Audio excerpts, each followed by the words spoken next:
Hace mucho, muchísimo tiempo, cuando el mundo era joven y la humanidad apenas comenzaba a caminar sobre la tierra, después del Edén, después del pecado original, nacieron dos hermanos, Caín y Abel, hijos de Adán y Eva, los primeros seres humanos. Su historia, aunque breve en las Escrituras, es una de las más profundas, conmovedoras y trágicas de toda la Biblia, porque en ella se esconde el germen de algo que aún hoy late en el corazón del ser humano, la envidia, la rivalidad y el crimen. Caín fue el primogénito. Su nombre, según algunos estudiosos, podría significar adquirido o creado, como si Evo, al darlo a luz, dijera: he adquirido un nombre con la ayuda del Señor. Abel, el segundo, cuyo nombre evoca lo efímero, lo fugaz, lo que se desvanece, y aunque no lo sabían, esos nombres ya anunciaban sus destinos. Con el tiempo, los hermanos crecieron, y cada uno escogió su camino.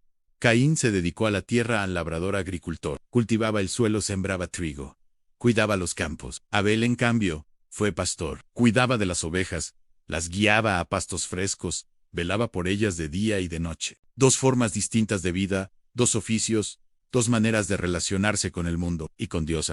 Y llegó el momento en que ambos decidieron acercarse al Señor con una ofrenda. Era una práctica de adoración, una forma de reconocer que todo proviene de Dios. Caín trajo del fruto de la tierra en granos, tal vez hortalizas, productos de su trabajo. Abel, por su parte, ofreció de lo mejor de sus rebaños, un cordero, el primogénito de su ganado, sin mancha. La Biblia dice algo muy significativo: y miró Jehová con agrado a Abel y a su ofrenda, pero a Caín y a su ofrenda no la miró con agrado. Génesis 4:5. ¿Por qué? ¿Acaso Dios prefería a los pastores sobre los labradores? No, en el texto no juzga el oficio, sino la actitud del corazón. Abel ofreció lo mejor, con fe, con devoción. Su ofrenda fue un acto de adoración genuina. Caín, en cambio, quizás ofreció por obligación, por costumbre, sin entrega, sin reverencia, tal vez incluso con resentimiento. ¿Por qué mi hermano es el favorito? Y entonces sucedió lo que tantas veces sucede en el alma humana. El rechazo encendió la llama de la envidia. Caín se enfureció, su rostro se ensombreció, y Dios, en su infinita misericordia, se acercó a él. Le habló con ternura, como un padre que ve a su hijo tambaleándose al borde del abismo. ¿Por qué te has enfadado? ¿Y por qué está abatido tu rostro? Si haces lo bueno, ¿no serás aceptado? Y si no haces lo bueno, el pecado está agazapado a la puerta. Sobre ti será su deseo, pero tú debes dominarlo. Génesis 4:6-7. Dios no lo rechazó, le dio una advertencia, una oportunidad, le mostró el camino de vuelta, pero Caín no escuchó. En lugar de humillarse, de examinar su corazón, permitió que el resentimiento creciera como una mala hierba. Y en ese terreno fértil, el pecado echó raíces profundas. Un día, estando los dos en el campo, lejos de miradas, Caín se acercó a su hermano. No sabemos qué palabras intercambiaron. Tal vez Abel intentó consolarlo, entenderlo. Tal vez solo lo miró con esos ojos limpios de quien no conoce el rencor. Pero Caín ya no veía a su hermano. Veía una sombra, un obstáculo, un rival. Y entonces, con sus propias manos, alzó una piedra, o tal vez una hoz, y mató a Abel.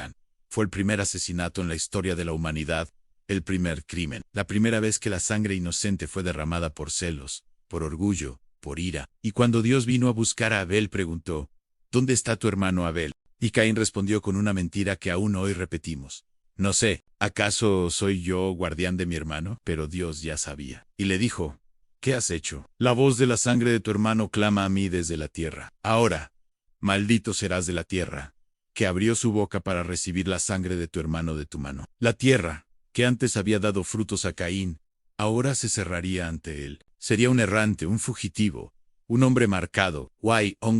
Dios, en su misericordia, puso una señal sobre Caín para que nadie lo matara. También lo condenó a una vida de soledad, de arrepentimiento tardío, de culpa que nunca se iría. Abel murió, pero su sangre no cayó. La Escritura dice que fue un hombre justo, y que su fe aún habla. Su ofrenda, su vida, su muerte, fueron testimonio de fidelidad. Y Jesús mismo, siglos después, recordaría a Abel como el primer mártir, desde la sangre de Abel, el justo, hasta la sangre de Zacarías. Así vendrá sobre vosotros toda la sangre justa derramada sobre la tierra.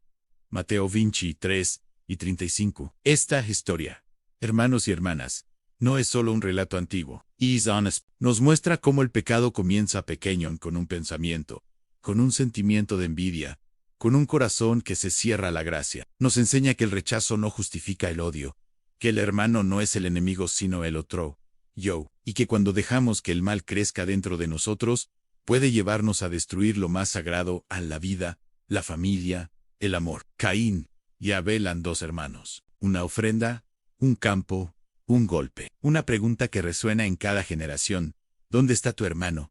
Porque todos somos responsables unos de otros. Y cada vez que cerramos el corazón a alguien, cada vez que juzgamos, que envidiamos, que herimos con palabras o acciones, estamos, en cierto modo, en aquel campo, parados frente a nuestro hermano, con el pecado agazapado a la puerta. Pero también hay esperanza. Porque Dios sigue preguntando: ¿dónde está tu hermano? No para condenarnos, sino para recordarnos que aún podemos cambiar, que aún podemos amar, que aún podemos ofrecer lo mejor de nosotros, no por orgullo, sino por fe, y que el pecado no tiene por qué dominarnos.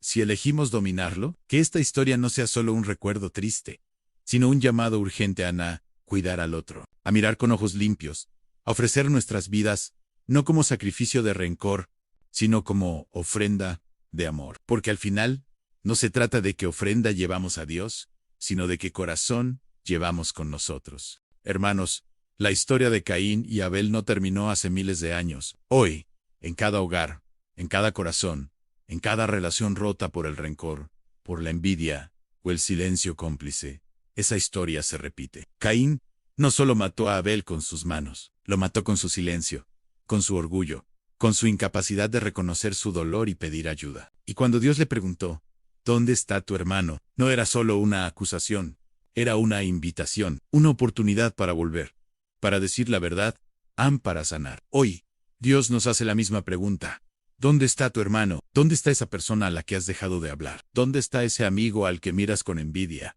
¿Dónde está tu hermana a la que juzgas en silencio? ¿Dónde está tu prójimo, al que pasas de largo como si no existiera? Porque no necesitas alzar una piedra para cometer un crimen. A veces, basta una mirada fría, una palabra cortante, un corazón cerrado, para matar el amor, la paz, la fraternidad. Pero también hoy, Dios nos habla como le habló a Caín.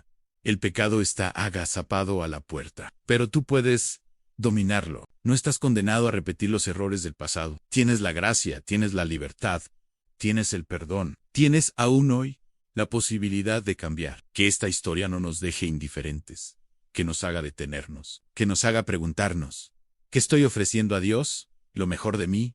¿O solo lo que me sobra? ¿Qué estoy ofreciendo a mi hermano? ¿Amor o indiferencia? Y si hoy sientes que llevas el peso de haber herido a alguien, recuerda: Dios no te excluye, te busca, te llama, y te da una señal de esperanza. Porque más allá del crimen, hay misericordia.